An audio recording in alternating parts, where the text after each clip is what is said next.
우리가 지난주에 하나님께서 우리에게 강단을 통해서 주신 말씀처럼 하나님의 앞에 엎드리는 관례대로 스스로 겸비하여 예배에 참석한 여러분들을 축복합니다. 그리고 말씀하신 대로 하나님께서 겸비한 자에게 재앙이 떠나가고 그치며 얼굴의 빛을 밝히시겠다고 약속하셨습니다. 그래서 말씀을 통해 주시는 그 빛으로 말미암아 지금까지 어둠이었던 것들이 밝혀지게 되고요, 그 속에 하나님의 숨은 계획, 그리고 하나님께서 우리 기대 이상, 상상 이상의 새로운 밭을, 문을 예비하고 있다는 것을 확인하는 축복된 시간이 되기를 주님의 이름으로 축원을 드립니다. 우리가 이 시간에 예배를 드리고 있는데, 예배를 통해서 하나님께서 분명히 약속하시고 하시는 일이 있습니다. 가장 첫 번째는 보좌의 능력이, 하나님의 능력의 계획이 집중되는 시간입니다. 하나님께서 뭐라고 말씀을 하셨냐면, 예레미야 33장 2절 3절에 보니까 이를 행하는 여호와, 그것을 만들며 성취하는 여호와, 그 이름을 여호와라는 자가 이같이 이르노라. 너는 내게 부르짖으라.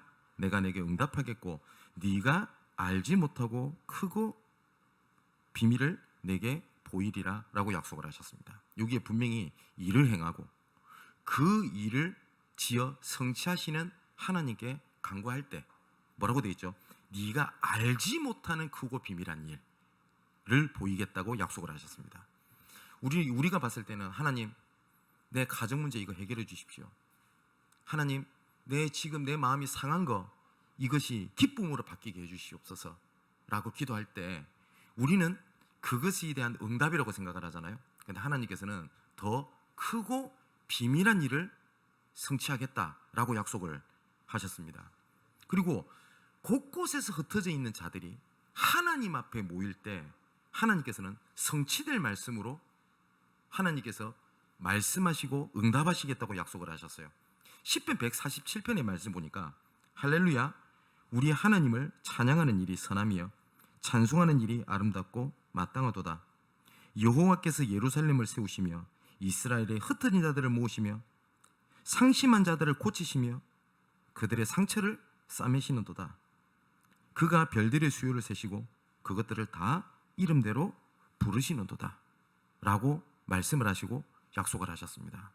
오늘 각자 현장에서 어떤 모습으로 있든지 간에 현장에 흩어져 있던 자들이 모일 때 오늘 이 시간 하나님께서 성취될 말씀으로 우리에게 주실 줄 확신합니다. 그래서 그 말씀을 나의 언약으로, 나의 말씀으로 붙잡게 되기를 바랍니다. 그렇게 될 때 예배 때 어떤 일이 벌어지냐, 우리는 이 자리에서 말씀을 붙잡지만 하나님께서는 시공간의 초월의 능력으로 관계된 모든 곳에 하나님께서는 역사하십니다. 시편 103편의 말씀 보니까요, 20절 22절에 능력이 있어 여호와의 말씀을 행하며, 천사를 얘기합니다. 이 천군 천사가 능력이 있습니다. 그죠? 그리고 또 뭐라고 되냐, 여호와의 말씀을 행하며 그의 말씀의 소리를 듣는 여호와의 천사들이여 여호와를 송축하라.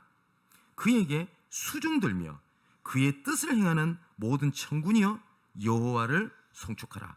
이렇게 고백을 합니다. 이 천사를 우리가 왔다 갔다 할 수 있다는 말이 아닙니다. 뭐요? 말씀을 행하며 그 말씀의 뜻을 위하여 수종드는 천사라고 되어 있습니다. 그래서 우리가 하나님의 말씀을 붙잡을 때 그 하나님의 말씀을 이루고 성취하고 수종들기 위하여 하나님께서 시공간 초월의 능력으로 각처에 천군 천사의 능력으로 또 성령의 능력으로 함께 하신다고 약속을 하셨습니다. 뿐만 아니라 말씀의 빛이 비춰질 때 이것이요, 내 가정, 내 상황, 내 현장을 넘어 이것이요, 내가 알지도 못하게 전 세계 237개 나라의 빛으로 비춰지게 됩니다. 바울이 활동했던 무대가요, 그때 당시는 어마어마한 거리였지만 지금 시대로 보면 그렇게 넓고 긴 거리가 아닙니다. 왜냐하면 지금은 운송수단이 굉장히 발달되어 있죠. 그죠? 마음만 먹으면 웬만한 나라는 하루 만에 왔다 갔다 바로 할 수 있을 만큼 되어 있습니다. 지금으로 보면 바울이 움직였던 그 활동 영역이 굉장히 좁습니다. 그리고 어쩌면 끝까지 남았던 열매보다 떨어져 갔던 열매들도 더 많았고요. 그렇게 눈에 보이지 않았을 수도 있습니다. 근데 그 빛이 그때 당시에 로마를 넘어 영원한 빛이 되어서 지금 이 자리에 복음을 붙잡고 믿는 우리에게까지 하나님께서 그 빛을 비추시게 된 겁니다. 세상에서 어쩌면요 제일 불쌍한 게 불신자는 이 예배 축복을 모릅니다. 그죠? 그렇기 때문에 그러려니 할 수 있는데 하나님의 자녀가 이 예배의 시간을 놓쳐버리게 되면 어떻게 되냐면 그냥 지나간 시간이 되고요. 그리고 의미 없는 시간이 돼요. 그런데 하나님께서 예배를 통해서 역사하시는 그 비밀을 알게 되면 어느 시간보다 가장 소중한 시간이 되고, 그리고 이 시간이 최고의 축복된 시간이 될 수 있습니다. 우리가 자칫하면 그냥 주일이니까 예배를 드린다 할 수 있겠습니다만은 오늘 이 시간에 오늘 성가대 찬양했던 것처럼 하나님의 말씀을 두려워하고 하나님의 말씀에 생명을 걸고 그 자에게 오늘 지나가는 시간이 아니라 영원히 시간이 될 줄 확신합니다. 우리가 예배를 통해서 하나님 앞에 엎드려 회개하고 새롭게 하는 시간도 필요해요. 그런데 우리가 회개라고 얘기를 했었을 때 무엇을 안 하겠습니다가 회개가 아닙니다. 불신자들도 어떤 잘못을 하잖아요. 다시는 이 일을 저지르지 않겠습니다 라고 결단을 합니다. 근데 하나님께서는 그거를 회개라고 두지 않습니다. 제가 예전에 어떤 사람을 만났어요. 그러니까 자기 현실, 상황 그리고 이런 것들이 굉장히 힘들고 어렵게 보이더라고요. 그래서 제 앞에서 이런 것들을 고백을 하면서 어떤 얘기를 하냐면 내가 그때 인생을 똑바로 살았더라면 너무 후회가 된다라는 거예요. 그러면서 자책하는 걸 봤어요. 내가 그때 올바르게 살았더라면 다룰 수 있을 건데.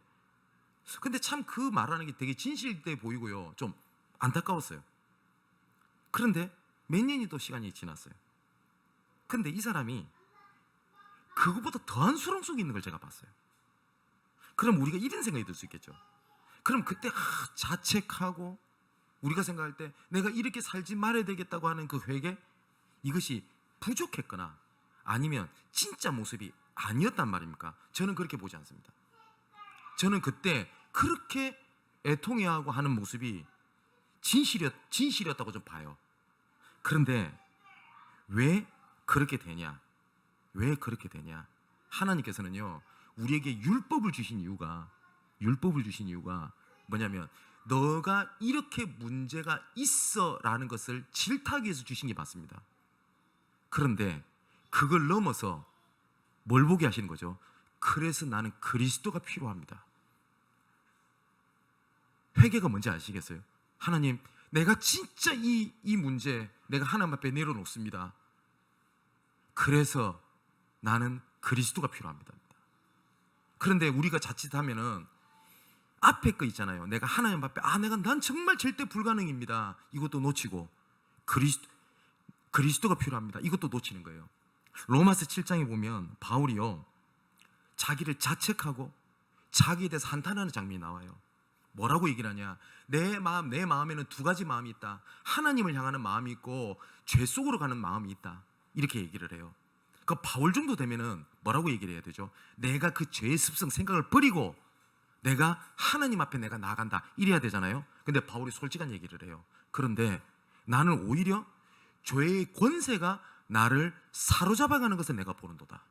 그럼 자기를 한탄합니다. 오라, 나는 공고한 사람이구나. 누가 나를 이 사망의 늪에서 건져낼 것이냐, 이렇게 하거든요. 그러면서 8장에 딱 넘어가서 바울이 하는 얘기입니다. 그러나 예수 그리스도 안에 있는 자에게는 결코 정죄함이 없나니 생명과 성령의 법이 죄와 사망의 법에서 너를 해방하였습니다. 뭘로 결론을 내죠? 그래서 나는 그리스도가 필요합니다. 그리스도께서 모든 문제 해결하셨던 그 은혜가 필요합니다. 나는 그리스도가 아니면 안 됩니다 로 가야 돼요. 근데 많은 사람들이 어디서 끝나냐면 한탄하고 후회하고 자책하고 그렇게 끝냅니다. 이 시간에 우리가 일주일 동안 살아오면서 왔던 하나님 앞에 회개가 뭐냐면, 나는 진짜 아무것도 할 수가 없습니다. 그래서 나한테는 그리스도가 필요합니다. 내가 이 자리에 왔을 때는 온갖 상처, 염려, 두려움, 그 다음에 지나간 일에 대한 후회, 자책으로 앉아있을지라도 이 시간 예배 끝나고 나갈 때는 그 그리스도께서 생명과 성령의 법으로 죄와 사망의 법에서 나를 해방하였고 나를 의롭다 칭하시고 새롭게 하실 것이라는 그리스도라는 이름만 남겨지고 붙잡고 돌아가게 되시기를 주님의 이름으로 축원을 드립니다. 아까 말씀드렸던 것처럼요, 하나님께서는 우리에게 지금까지 주신 말씀이 틀린 게 아닙니다. 단지 방향을 잃어버려서 그래요. 유대인들에게 하나님께서는 처음에 율법을 주셨습니다. 말씀을 주셨어요. 근데 그 율법을 주신 방향이 뭐냐면, 너 아무것도 못해, 이룰 수 없어, 그래서 내가 메시아 그리스도를 보낼 거다 라는 것이 하나님의 말씀인데요, 그 방향을 잃어버렸어요. 그래서 어떻게 됩니까? 지키고 몸부림치고 최선을 다하고 하는 걸로 잡았어요. 율법이 틀린 겁니까? 틀린 게 아니에요. 주신 방향을 잘못 잡은 겁니다. 지금 우리에게 지금까지 주신 말씀이 틀린 게 아닙니다. 혹시 내가 방향을 잘못 잡고 놓치고 있었다고 하면, 오늘 하나님의 말씀이요, 시편의 119편의 다윗의 고백처럼 주의 말씀은 내 발의 등이요 내 길의 빛입니다 라고 고백하고 방향을 올바르게 잡는 시간 되기를 주님의 이름으로 축원을 드립니다. 오늘 바울이 고린도로 들어가게 됩니다. 오늘 1절에 이렇게 되어 있죠. 그 후에 바울이 아덴을 떠나 고린도에 이르렀다 라고 되어 있죠. 우리가 그걸 알 겁니다. 우리가 처한 장소와 상황에 분명히 하나님의 계획이 있다. 그죠? 내가 뭔지는 모르지만 내가 붙잡든 안 붙잡든 하나님께서는 그 상황에 하나님의 계획이 있다라는 것에 대한 아멘이죠. 바울도 분명히 그것에 대한 아멘, 그리고 그것에 대한 믿음을 갖고 있었을 겁니다. 근데 바울이요, 요 아덴을 떠나 고린도에 이르러 라고 되어 있는데, 바울이 아덴에서 사역을 실패를 하게 됩니다. 얼마나 괴로웠을까요, 바울이? 아닌 말로 평소에 제대로 말씀도 붙잡지 않고 실패 속에 살았다면 그러려니 하겠는데, 바울은 그랬던 사람이 아니었잖아요. 그죠? 예루살렘 회의가 있었을 때 복음 아닌 다른 것을 얘기를 하는 것에 대해서 질책하고 권면하고 그렇게 했던 바울이요, 바울 스스로가 실수하고 실패를 하고 그러고 난 다음에 아무것도 없이 터덜터덜 고린도에 이르게 된 겁니다. 그럼 바울의 모습을 상상을 해보세요. 바울이 아마 되게 상실감을 가졌을 거예요. 내가 왜 그랬을까? 라고 하는 그런 부분들이 되게 많았을 거예요. 우리도 그렇지 않습니까? 평소에 내가 실수하고 그렇게 살았다면 막 그러려니 하겠는데, 나는 나름대로 하나님 앞에서 진실되게 살려고 했는데, 내가 실수했든 내가 원치 않았든지 간에 어떤 문제와 갈등이 와가지고 깊은 수렁에 빠졌을 때는 그러려니 하는 사람보다 그 충격과 그 상처는 배가 됐을 겁니다. 배보다 그 몇 배가 될 수도 있어요. 바울이 그런 아데네스의 상태에서 고린도에 이르게 됩니다. 그러니까 자신감도 잃어버리고 다 잃어버렸어요. 그 상황을 두고 바울이 고린도지 2장 3절에는 이렇게 기록하고 있거든요. 내가 너희 가운데 거할 때에 약하고 두려워하고 심히 떨었다 라고 바울이 직접 얘기를 해요. 내가 너희들한테 고린도에 갔었을 때 나는 진짜 약했고 두려워했고 심히 떨었다 라고 얘기를 합니다. 바울이 사역에 대한 자신감도 많이 잃어버렸었던 것 같아요. 그래서 고린도라고 하는 지역에 오게 됩니다. 근데 이럴 때요, 바울에게 힘도 주고 도움도 줄 수 있고 더 바울보다 더 좋은 스승과 같은 사람을 만나가지고 이런 사람들이 만나서 위로도 받고 이러면 좋을 건데, 하필이면 여기서 만난 사람이 누구냐면 브리스길라 부부를 이렇게 만나게 됩니다. 근데 이 사람들은 어떻게 되어 있냐면 2절이 이렇게 되어 있죠. 아굴라라 하는 본도에서 난 유대인 한 사람을 만나니 글라우디오가 모든 유대인을 명하여 로마에서 떠나게 한 거로 그가 그 안에 브리스길라 함께 이달리아, 이거는 이탈리아를 얘기합니다. 지금의 이달리아로부터 새로운지라 바울이 그들에게 갔다라고 되어 있어요. 그러면 브리스길라 부부 입장에서는요, 바울보다 더 상황이 안 좋았던 사람이에요. 그리고 여기 성경 보면은 브리스길라라고 하는 여자가 나오는데, 이 사람은 분명히 로마 명문가 집안의 여자였던 것이 확실해요. 이 사람은. 근데 여기에 아굴라를 뭐라고 표현하냐면, 본도에서, 소아시아 본도라고 하는 지역에서 난 유대인이거든요.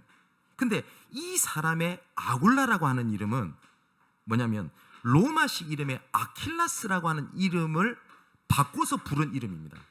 근데 이거는 어떤 이름을 때 쓰이냐면, 노예로 있다가 자유가 된 사람에게 이름을 붙이는 이름이 뭐냐면 이렇게 이름을 붙이게 됩니다. 아굴라라고. 그러면 이 아굴라라고 하는 이 남자는 노예 출신입니다. 유대인이면서 노예 출신이에요. 그러면 참 신기하죠. 유대인이지만 노예 출신의 남자, 유대인이고 로마 귀족 출신의 여자가 만나서 결혼을 한 겁니다. 너무 신기하죠. 그런데 그럼 한번 생각을 해보세요. 이 사람의 결혼에는 분명한 것이 하나가 있었다고 생각을 할 수 있어요. 그게 뭐냐면, 처음에는 나중에 지금 아굴라라는 사람을 이름을 먼저 쓰게 되거든요. 그럼 성경은 이름의 순서도 의미를 있겠습니다. 바울도 보면은 처음에는 바나바와 및 사울, 바울 이렇게 기록되어 있다가 나중에 보면 바울과 및 바나바 이렇게 순서를 바꾸거든요. 근데 지금도 아굴라라는 사람이 먼저 이름이 나오고 브리스길라 이름 뒤에 나옵니다. 근데 나중에 이후에는 브리스길라와 아굴라 이름이 바꿔서 나옵니다. 근데 그걸 봐서는 나중에 브리스길라가 더 중요한 사역을 했다라고 예측해 볼 수가 있어요. 근데 이 아굴라도 믿음을 가진 사람이었습니다. 근데 이 둘이가 결혼을 했어요. 그러면 지금도 자기 수준에 맞는 사람이랑 결혼해야 된다라는 것들이 인식이 깔려 있잖아요. 뭐 나이든 위치든, 심지어 뭐라고 그러죠? 같은 집안의 이런 재산 이런 것들도 무시할 수 없다라고 생각을 하지 않습니까? 그죠?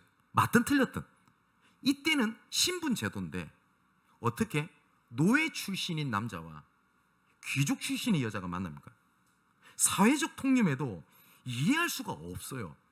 근데 예측을 할 수 있는 것은, 이 사람을 연결을 짓는 것은 사랑만 가지고는 안 된단 말이에요.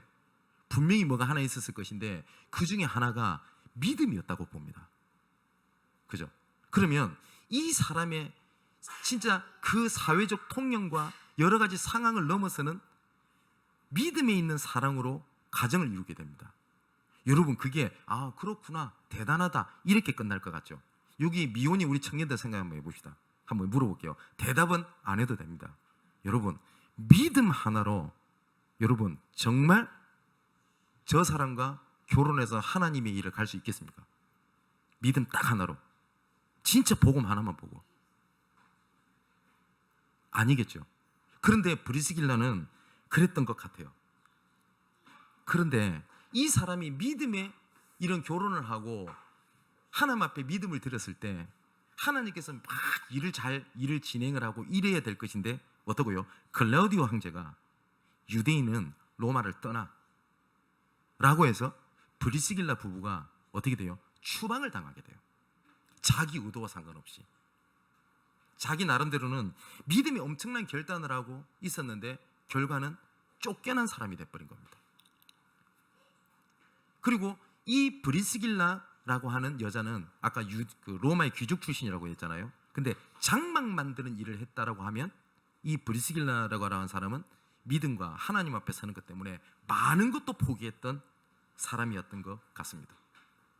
그래서 어쩌면 다른 사람이 봤을 때 실패자잖아요. 바울도 실패했습니다. 그죠? 브리스길라 부부도 내 삶과 가정 모든 것이 실패했던 사람이에요. 그래서 이 실패한 사람과 실패한 사람이 만나게 된 겁니다.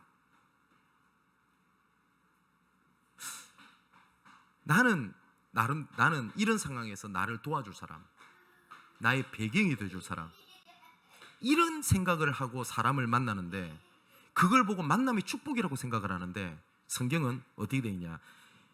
아덴을 떠나 고린도에 이르러 아덴에서 실패했던 바울, 그리고 로마에서 법적으로 쫓겨나서 실패했던 브리스길라 부부가 이렇게 만나게 돼요.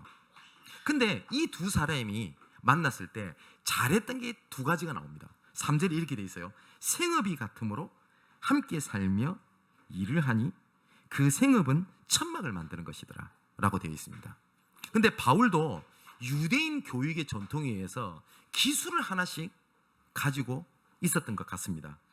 그런데 바울이 어릴 때부터 유대인이었고 바리새인이기 때문에 하나님을 믿는 믿음을 가지고 있었겠죠. 그러면 이 장막 만드는 기술을 가지고 배울 때, 그래, 이것이 하나님의 엄청난 도구가 될 거야 라고 알고 배웠던 것은 분명히 아닐 겁니다. 그런데 브리스길라 부부를 만났는데 같이 살았다고 하는 것은 여기서 많은 것들을 내포하고 있잖아요. 그죠? 경제적으로도 바울이 어려웠어요. 그리고 브리스길라 부부도 어려웠을 겁니다. 근데 같이 살면서 그 일을 하면서 성경에 나오진 않지만 우리가 충분히 합리적으로 생각해 볼 수 있는 것이, 하나님을 사랑하는 사람들끼리 하나님이 주신 기업인 걸 알고 거기서 대화하고 포럼하고 하나님 앞에 서고 했던 것들은 확실하죠. 또 4절에 이렇게 되어 있지 않습니까? 안식일마다 바울이 회당에서 강론하고 라고 되어 있거든요. 지난주 말씀이랑 똑같아요. 바울은 어느 장소를 가든 환경이 바뀌었든 내가 실패했든 넘어졌든지 간에 하나님 앞에서는 관례를 가지고 있었어요. 누가복음 4장 16절에도 예수님께서 뭐라고 되어 있냐면, 예수께서 그 자라신 곳 나사렛에 이르사 안식일에 늘 하던 대로 회당에 들어가사 성경을 읽으려고 서셨다. 예수님의 어린 시절을 이렇게 기록하고 있습니다. 뭐냐? 늘 하던 대로. 예수님도 하나님 앞에서는 관례가 있었다는 거거든요. 그죠? 그리고 우리가 지나가서 봤겠습니다만은 사도행전 16장 13절에도 안식일에 우리가 기도할 곳이 있는가 하여, 이건 빌립보에 들어갔을 때입니다. 빌립보는 회당이 없었어요. 그잖아요. 그래서 안식일에 회당에 들어갔다 중요한 게 아니라 안식일에 기도할 곳이 있는가 하여. 항상 바울은 하나님 앞에서는 관례를 가지고 있었다고요. 근데 바울도 실패자입니다. 실패했잖아요. 그리고 아까 고린도서 2장 3절에 바울 상태를 얘기했잖아요. 나는 약하고 심히 두려워하고 떨었다라고 표현했어요. 브리스길라 부부도 그랬어요. 그런데 안식일마다라고 되어 있습니다. 그 안식일에 한 번을 얘기한 것이 아니라 안식일마다. 그럼 이 사람들이 어떻게 한 거예요? 하나님 앞에 섰던 겁니다. 하나님 앞에. 우리 사랑하는 성도 여러분, 제가 바울 입장에서 오늘 본문을 한번 가만히 생각을 해봤어요. 바울의 마음이 어떨까? 그럼 바울의 마음을 제가 100% 이해할 수는 없겠죠. 그런데 목회자로서, 목사로서 이 마음을 어느 정도 알 것 같아요. 어느 정도 알 것 같아요. 그런데 내가 하나님 앞으로 가는 관례가 무너지면요, 모든 것이 무너져 버립니다. 모든 것이요. 우리가 이런 생각을 합니다. 그런 얘기도 하고요. 나는 너무 힘이 들어서 내가 하나님 앞에 나아갈 힘이 없습니다. 너무 힘이 빠지고 낙심을 해서 내가 예배를 드릴 수 있는 힘이 없습니다. 그 틀린 생각입니다. 그 생각에서 빠져나와야 돼요. 또 막연하게, 믿음도 아닌 막연하게 언젠간 나 회복되겠지 라고 하는 아니란 틀린 생각에서 진짜 빠져나오셔야 됩니다. 고린도후서 6장 1절 2절에 바울이 이렇게 권면을 해요. 우리가 하나님과 함께 일하는 자로서 너희를 권하노니 하나님의 은혜를 헛되이 받지 말라. 이르시되 내가 은혜 베풀 때에 너에게 듣고 구원의 날에 너를 도왔다 하셨으니 보라 지금은 은혜 받을 만한 때요, 보라 지금은 구원의 날이로다. 은혜 받을 때요, 구원의 날이라고 얘기를 하거든요. 근데 성경은 배경이 있죠. 고린도 그때 당시의 교회 배경은 되게 은혜롭고 한번 해보자 라고 하는 분위기가 아니었습니다. 고린도 교회는요, 지금 시대 눈으로 봐도요, 이해가 안 되는 온갖 타락과 온갖 문제와 갈등과 분열이 존재했던 교회입니다. 그럼 바울이 하는 말이 있잖아요. 하나님의 은혜를 헛되이 받지 마라. 지금이 은혜 받을 때요, 지금의 구원의 날이다 라고 하는 것은, 자 봐, 지금 다른 사람 은혜 받는 거 봐라, 너 은혜 받아야 될 거 아니야, 이런 상황에서 말씀한 게 아니라고요. 우리가 이럴 때가 있습니다. 나는 힘이 빠져서, 바울이 말처럼 난 두렵고 약하고 힘이 떨립니다. 내가 하나님 앞에 설 힘이 없어요. 그때가 은혜 받을 때요, 구원의 날입니다.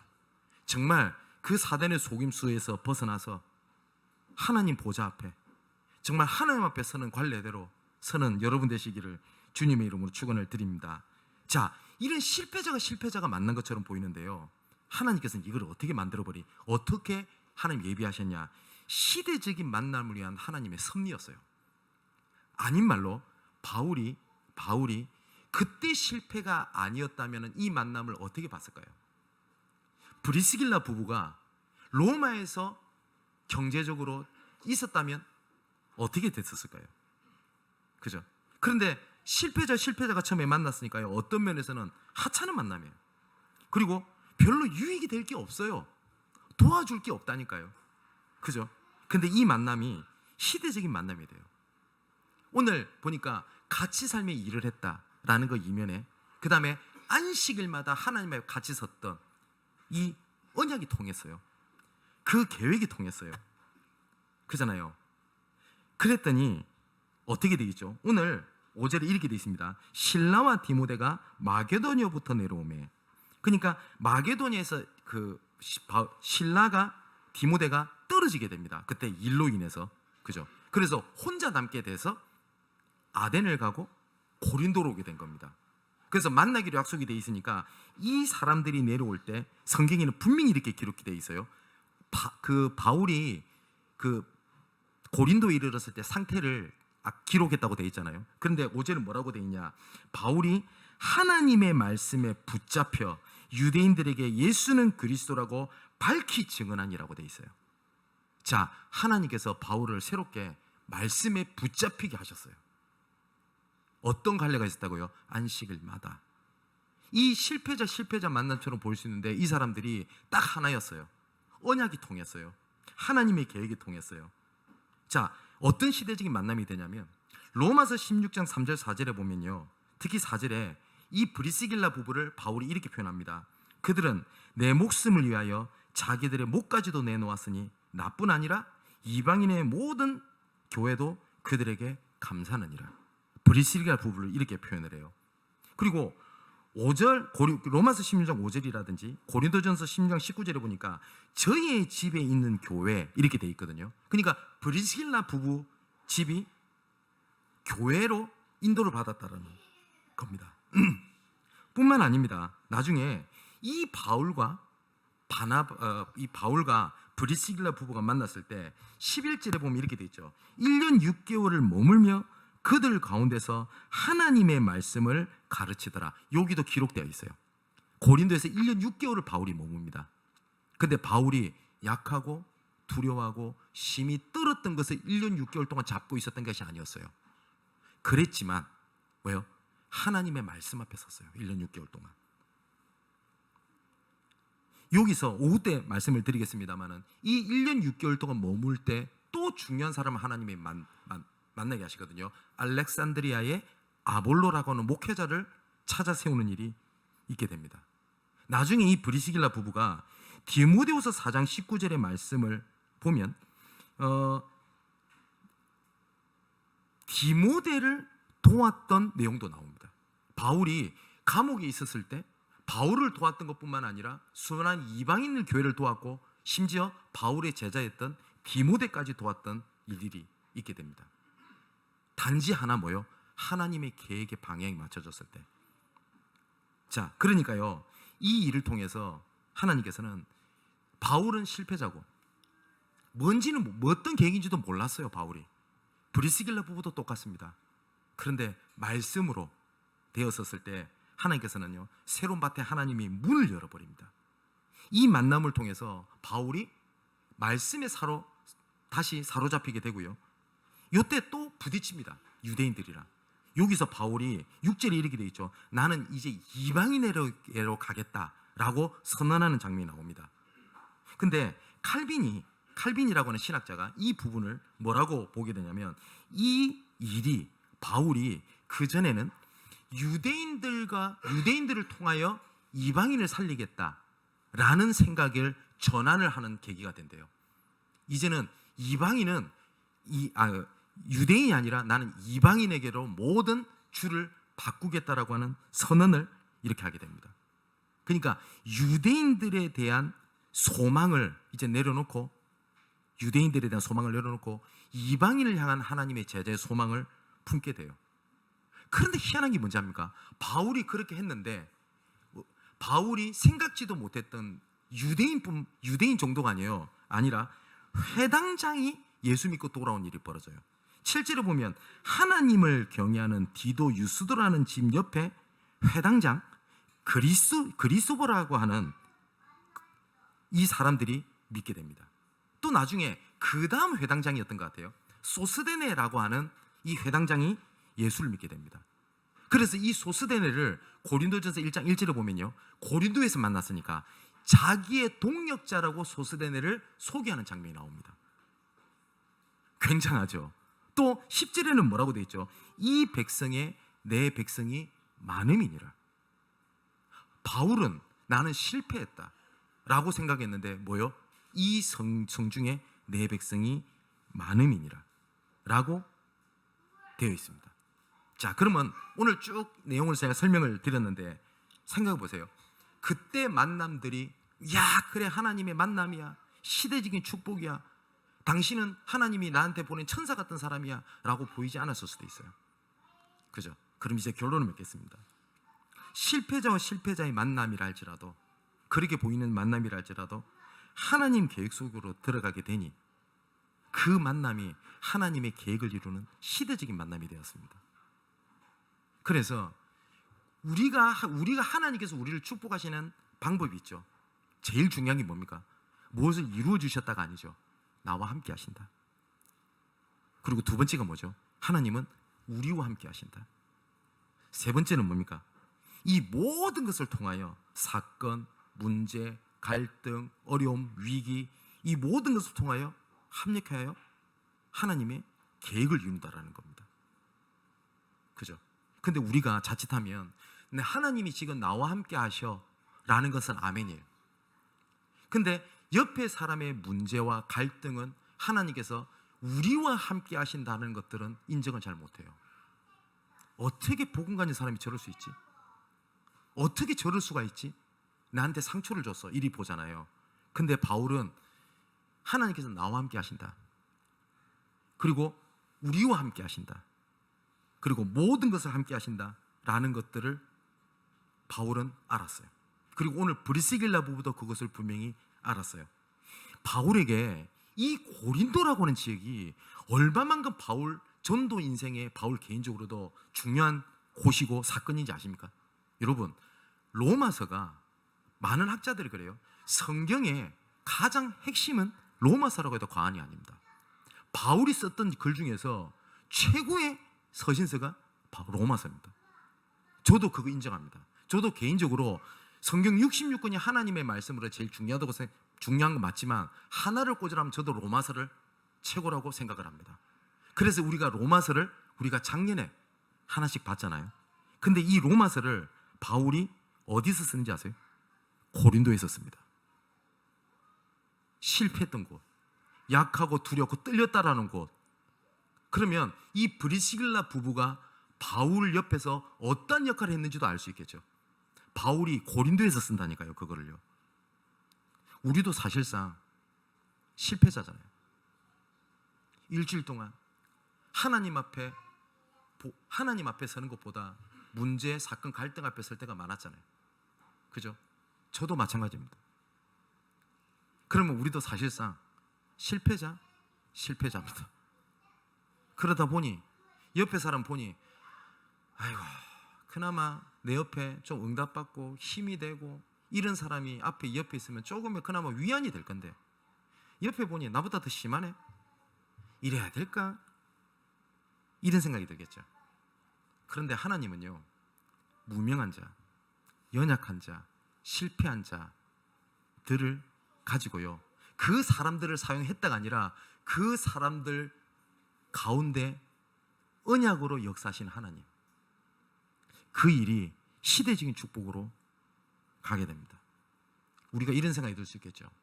교회에 좀 더 경제적으로, 인격적으로, 실력으로, 배경으로 이런 사람이 있으면 우리에게는 좋은 교회, 힘 있는 교회라고 생각이 들겠죠. 근데 하나님께서 지금까지 부르셨던 사람들을 보십시오. 연약합니다. 그죠? 예수님께서 이 땅에 오셨을 때 세리, 병든 자, 많은 사람들은 저주받았다고 하는 사람과 예수님 함께 하셨어요. 주변에서 그랬습니다. 저런 사람 데리고 뭐 하겠냐고. 근데 하나님께서는 정말 그 실패자를 통해서 지혜자를 부끄럽게 하셨고요, 모든 권세자들보다 그 권세자들이 그리스도 이름 앞에 무릎을 꿇게 하셨고, 정말 그 언약 붙잡은 자를 통해서 250년 뒤에 로마가 예수 앞에 무릎을 꿇게 됩니다. 자, 우리는 사실 실패자입니다. 그죠? 여러분들은 저를 어떻게 볼지 모르겠습니다. 제가 훌륭하고 제가 힘이 있고 흠없는 목회자로 여러분 앞에 섰으면 좋겠습니다만은 저도 그렇지 않습니다. 저도 만일에 우리 장로님들 보면서 와, 우리 장로님들 최고고 능력 있고 배경 있고 그랬으면 좋을 것 같죠. 근데 연약한 것들이 보이거든요. 근데 그게 하나님께서 선을 이루시고 시대적 응답으로 바꿔가시는 하나님의 증거가 살아있는 교회가, 현장을 살리는 교회가 되기를 주님의 이름으로 축원을 드립니다. 우리가 할 일은 실패자가, 어쩌면 실패자로 할 수 있는 우리가 하나님 계획 앞에 서는 겁니다. 예배 생명 거십시오. 그리고 하나님의 말씀 앞에 내 인생을 거십시오. 그리고 새벽 기도를 시작을 했거든요. 당춤이지만 그 시간에 마음을 모아주십시오. 그리고 새벽 기도하면서 제가 하나님 앞에 좀 더 겸비하게 성도들 한 명 한 명 이름을 부르고 생각을 하고 하나님 앞에 엎드리겠습니다. 그 일에 함께 해주십시오. 그 일에 동참해 주십시오. 그래서 이 시대에 하나님 보실 때 가장 소중한 교회로, 가장 소중한 성도로, 우리 후대로 중직자로 남기를 주님의 이름으로 축원을 드립니다. 기도하겠습니다.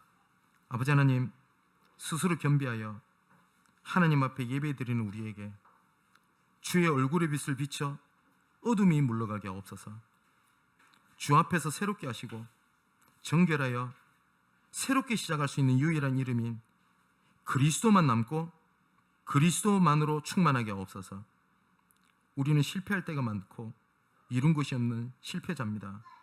하지만 이 자리에 실패한 자와 연약한 자와 무능한 자가 주 앞에 말씀에 붙잡힐 때 시대적인 주의 계획을 이루시는 하나님의 섭리가 성취되어 새로운 밭과 숨은 계획을 나타내실 언약을 붙잡는 시간 되게 없어서 나와 함께 하시는 하나님, 또한 우리와 함께 하시는 하나님, 모든 것을 통하여 합력하여 주의 계획을 이루시는 하나님, 이 시간 주 앞에 설 때 실패자가 아닌 시대적인 만남으로 변하게 하옵소서.